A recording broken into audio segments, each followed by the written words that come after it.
सरकार बदलने के बाद काम नहीं हो रहा है, ऐसा ही रहा तो जब सदन चलेगा शीतकालीन सत्र, उस दौरान हम लोग सदन नहीं चलने देंगे 13 तारीख।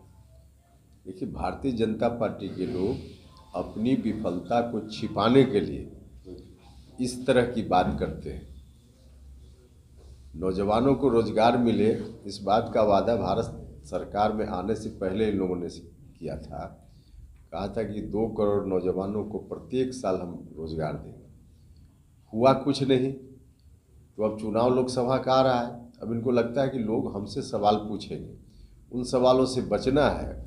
तो इस तरह की बात जोर जोर से बोलो, दूसरे के ऊपर आरोप लगाओ, यही मकसद है उनके बोलने का, और कोई मकसद नहीं। जहाँ तक बिहार सरकार में नौकरी का मामला है, रोजगार का मामला है, तो निरंतर बिहार की सरकार काम कर रही है। अलग अलग विभागों से रोज़ वैकेंसीज निकल रही है, और माननीय मुख्यमंत्री जी के नेतृत्व में सरकार लोगों को रोजगार देने का काम कर रही है। शिक्षक बहाली का भी मामला है, तो उसके अलग अलग चरण हैं। उस प्रक्रिया के तहत वैकेंसीज निकलती है, काउंसलिंग होता है और लोगों को नौकरी मिल रही है। तो यहाँ हर तरह से जो सरकार को करना चाहिए सरकार कर रही है। खुद ही इन लोगों ने जहाँ वादा किया नहीं किया, तो इसलिए अब हल्ला करो। हल्ला के अलावा कोई दूसरा रास्ता ही नहीं है जनता के बीच जाने के लिए इनके पास। सदन भी नहीं चलने देने की बात है। अब सदन नहीं चलने देने का तो डेमोक्रेसी के साथ मजाक है ना। अब सदन में कोई काम हो, भारत की सरकार में जब वहाँ माननीय प्रधानमंत्री जी बोलते हैं कि दिल्ली में लोग सदन नहीं चलने देते हैं तो डेमोक्रेसी का नुकसान करते हैं, देश का नुकसान करते हैं, और उन्हीं के लोग यहाँ कह रहे हैं कि सदन नहीं चलने देंगे। भैया, सदन है बहस के लिए, सदन है वहाँ कोई चर्चा के लिए। आपको लगता है कि बेरोजगारी के सवाल पर चर्चा हो, नौकरी के सवाल पर चर्चा हो, तो सदन में जो नियम प्रक्रिया है उसके तहत सवाल उठाइए ना। कि पहले ही से धमकी दे रहे हैं कि सदन नहीं चलने देंगे, यह क्या है? मजाक है ना।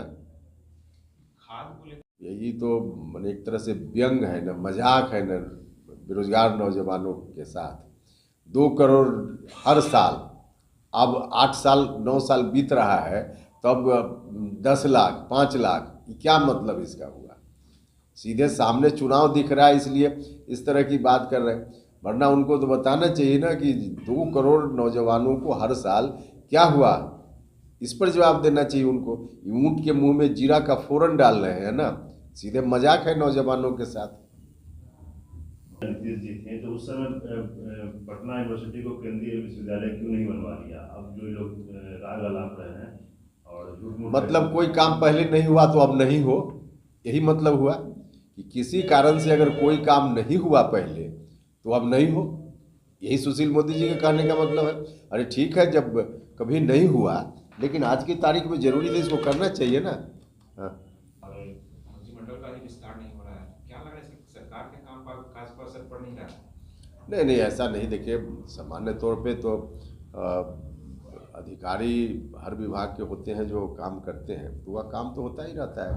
अब जहाँ तक मंत्री के पास एक से ज़्यादा विभाग होने की बात है, तो यह हमेशा होता रहा है। ऐसा नहीं कोई पहली बार एक से ज़्यादा विभाग किसी मंत्री के पास है, ये सामान्य प्रक्रिया है। स्वास्थ्य है, रोड है, बड़े बड़े विभाग हैं, ग्रामीण कार्य है। हाँ, तो स्वास्थ्य का मतलब डॉक्टर बन के मंत्री थोड़े, डॉक्टर बनकर उनको इलाज करना है कि ज़्यादा काम है तो इलाज नहीं हो पा रहा है। मंत्री का काम है वो कई विभाग को एक मंत्रिमंडल का साथ। विस्तार होगा क्या? नहीं, ये तो सरकार का काम है, माननीय मुख्यमंत्री जी का काम है, इसमें हम लोग क्या। केंद्र सरकार की ओर से भी जितनी उपलब्धता होनी चाहिए उतनी उपलब्धता नहीं होती है, जिसके चलते भी यह स्थिति आती है। और कई जगह थोड़ा जो स्थानीय प्रशासन है उसकी ओर से भी निश्चित रूप से थोड़ी सुस्ती होती है कहीं कहीं। हम ऐसा नहीं कह रहे हैं कि 100% यहाँ सब अधिकारी ठीक ही कर रहे हैं, लेकिन दोनों तरफ से है। उसमें ज़्यादा है कि समय पर खाद का उपलब्ध नहीं होना, आपूर्ति नहीं होना, इसके चलते हैं। और जहाँ तक स्थानीय स्तर पे अधिकारियों का मामला है, तो जो कुछ भी शिकायत आती है उसके आधार पर सरकार कार्रवाई करती है, और उसमें कहीं बिहार सरकार की ओर से कोताही नहीं होती है।